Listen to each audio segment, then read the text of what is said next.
save. Now you're going to get a shot here. Final seconds. Bryant for the win. All right, guys, I have some confused feelings here. I'm going to be completely honest. On one hand, I owe y'all a massive thank you for the last video deciding to smash that like button and deciding to ask me so many questions in the comment section. Now, in this one, I was able to grab so many of those questions where I can really go in and dive in deep and give you answers that I think should really help you out in your fantasy basketball league. But on the other hand, I went through and I was realizing, holy crap, our videos are getting a ridiculous amount of views for how many subscribers we have. I looked at our fantasy football channels to find that about half of our views came from subscribers, half of them came from random people visiting the channel.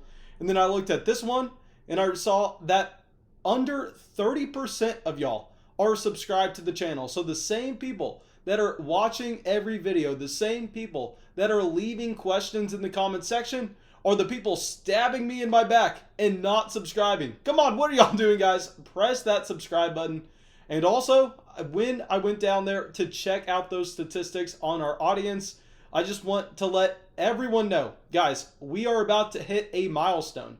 We almost have 1% of our audience being female. Now, I know, guys, y'all are going to applaud. Y'all are going to call me a ladies' man, a ladies' killer, as y'all usually do. I mean, having like 0.5% of your audience being female is kind of impressive.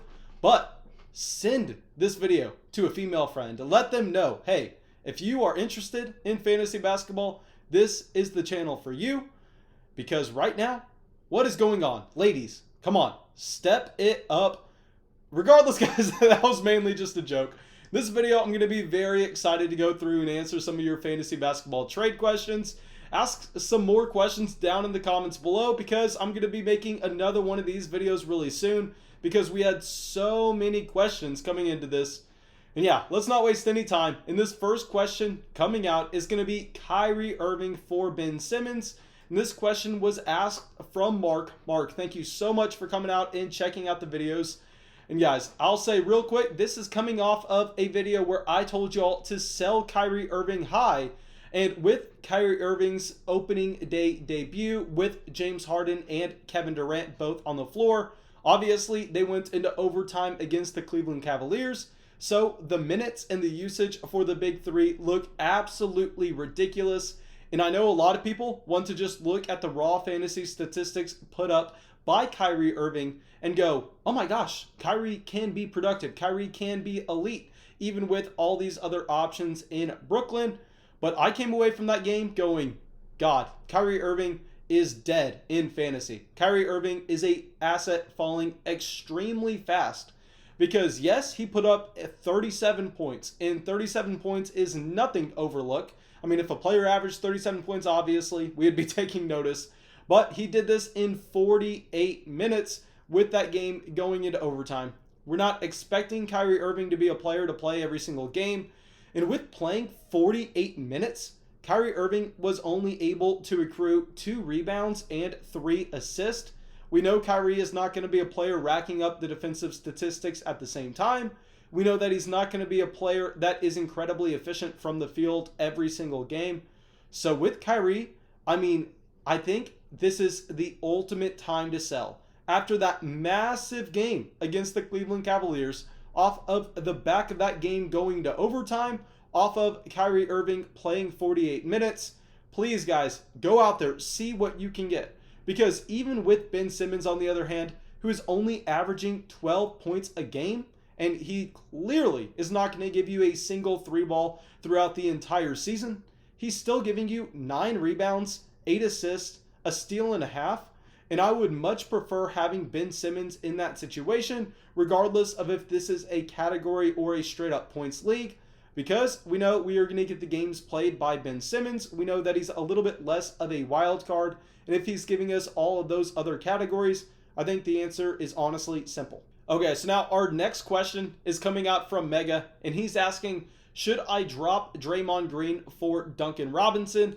And guys, this is the perfect example of a player mattering a lot more for his NBA team compared to us fantasy managers, because obviously the Golden State Warriors are really relying on Draymond Green for their overall season for them to get into the playoffs and possibly win a first round matchup.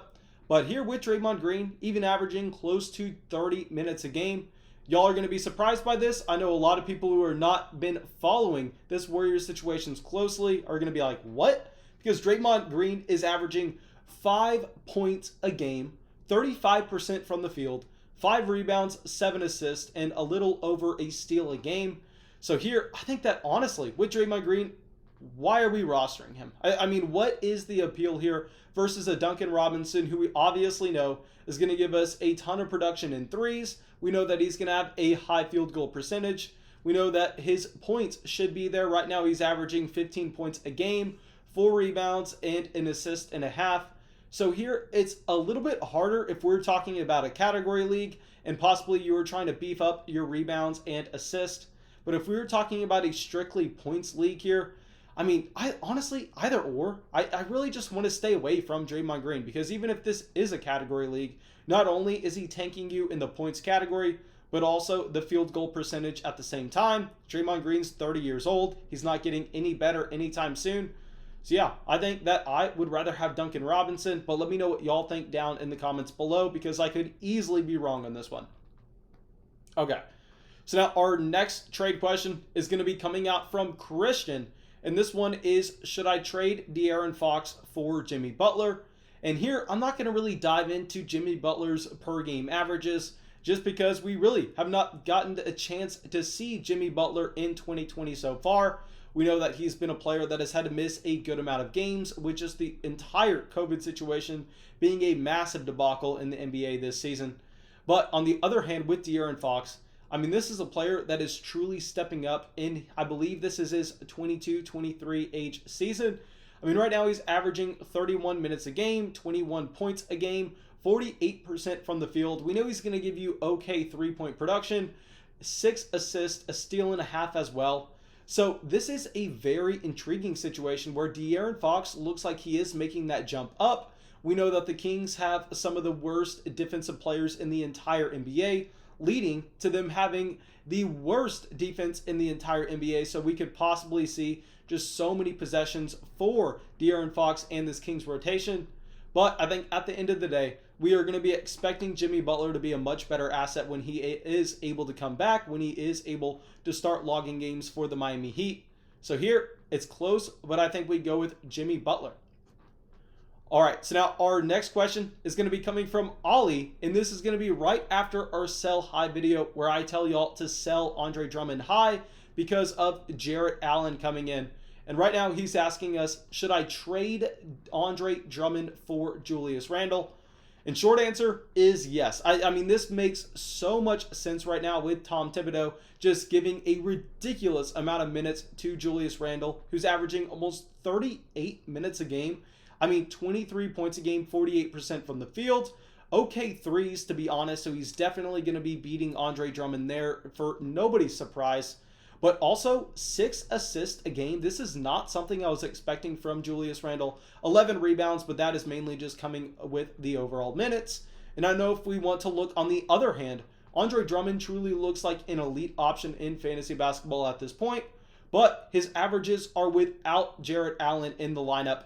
So even though he's averaging 19 points a game, 16 rebounds, over a block and a half and a steal and a half a game, I think we are expecting Jarrett Allen to take enough minutes away from Andre Drummond where you're kind of forced at this point to go with Julius Randle over the big man who is currently dominating. So now our next trade question is going to be coming out from Connor, and he's asking us, should I trade Andre Drummond and Buddy Hield for James Harden? He actually already made this trade. I believe this was done before the game against the Cleveland Cavaliers with the Brooklyn Big Three. And here I'll say congrats on this deal. I mean, that is absolutely insane. And I also had some other comments asking us our opinion on James Harden with Kyrie Irving coming back into the rotation, with Kevin Durant obviously being the best basketball player on that team. And with James Harden, there was a reason that I did not include him in our sell high video, while I did include Kevin Durant and Kyrie Irving. And it's because James Harden is the player that I expect to be having the ball in his hands more times than not. He's the player that I expect to be facilitating his offense. And 2 out of his 3 games so far for Brooklyn have resulted in a triple-double, even with Kyrie Irving in the lineup this last game against Cleveland. So I'll say here, fantastic trade. Obviously, we don't need to jump into Buddy Hield that much because Buddy Hield has been the same player this season as he has pretty much throughout his entire NBA career. I just talked enough about Andre Drummond, so not going to bring him back up again.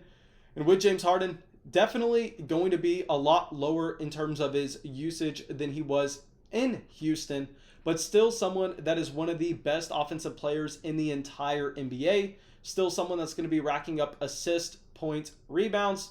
So I think Harden is still going to be an elite asset in fantasy basketball. All right, so now speaking of me talking about selling Kyrie Irving and Kevin Durant with James Harden coming in, Jonathan is coming out with our next question asking, should I trade Kevin Durant for Luka? And here I'll say yes, a million times yes. I know that Kevin Durant currently looks like one of the best players in the NBA. He could quite easily be a top 3 player in the NBA. He's one of my favorite guys. Y'all know I go to the University of Texas. So clearly, Kevin Durant is one of my big-time players. And he's right now averaging more points than Luka at a higher efficiency, which we know is going to maintain throughout the course of the entire season. But the thing is, Kevin Durant averaging more than 35 minutes a game at this point. We know that number is going to drop down with James Harden and Kyrie Irving both in the rotation. There's no reason for Steve Nash to decide to be playing Kevin Durant that much when he's coming off the torn Achilles. And with Luka, I mean, he is just going to be at the very top of the NBA in his own usage rate. That is something that y'all don't need me to tell you. You already know that. He's right now close to averaging a triple-double. I mean, his touches are not going anywhere in his rotation, and I think we can have that slight worry with Kevin Durant. So while Kevin Durant should be significantly more efficient than Luka, I think we are going to be expecting Luka's usage to be sky high, and we know that he's going to be a player that's playing significantly more games. So it's going to be Luka here for me, and it's not even going to be close. All right. So now our next question is going to be Devin Booker for Jrue Holiday. And here, Jrue Holiday has not been a player that I've really talked about at all in any of these videos, which is why I decided to pick this question. And Jrue Holiday, a player that I really like. I think he's going to give the Bucks a significantly better shot at going deep into the NBA playoffs this offseason.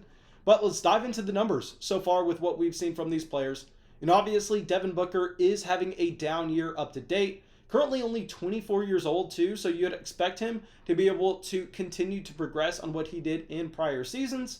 But the addition of Chris Paul has not only taken away some of his usage, but surprisingly, I mean, his efficiency has gone down as well. So I will say, based on Chris Paul being one of the better facilitators in the NBA, you don't need me to tell you that, that's obvious.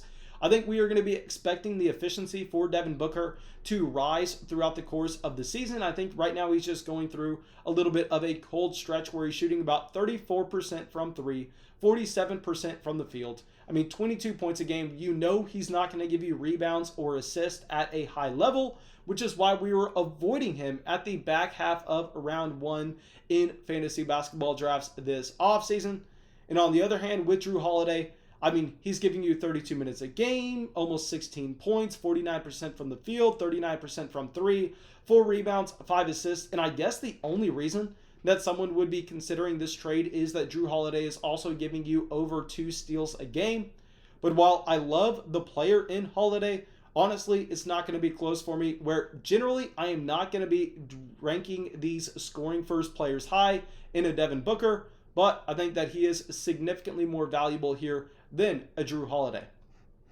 So now our last question that we are going to answer is coming out from Colin. And this question is, should I trade Ben Simmons for Devin Booker? And here we've already covered it. I mean, Ben Simmons, we know he's not giving you that many points. We know he's going to be giving you no 3-point production, but he should have elite assist, rebound, and defensive statistics. And on the other hand, with Devin Booker, it's almost the opposite. I mean, he's giving you the 3-point balls. He's giving you the points, but we are not going to be expecting a ton of rebounds, assists, or defensive statistics. So assuming this is a category league, I am very sorry to be extremely boring here, but this is going to come down entirely to your team construction. So yeah, I'm sorry. I wish I could give you a better answer, but that is what I'm going to be saying. All right, now, thank you guys. I really hope that y'all enjoyed this video. I really hope y'all got something from it. As always, go down to the comment section. Ask some trade questions. Ask any questions that you have regarding fantasy basketball, and I'll be more than happy to answer. But yeah, that's all I got, and I'll see y'all with the video tomorrow.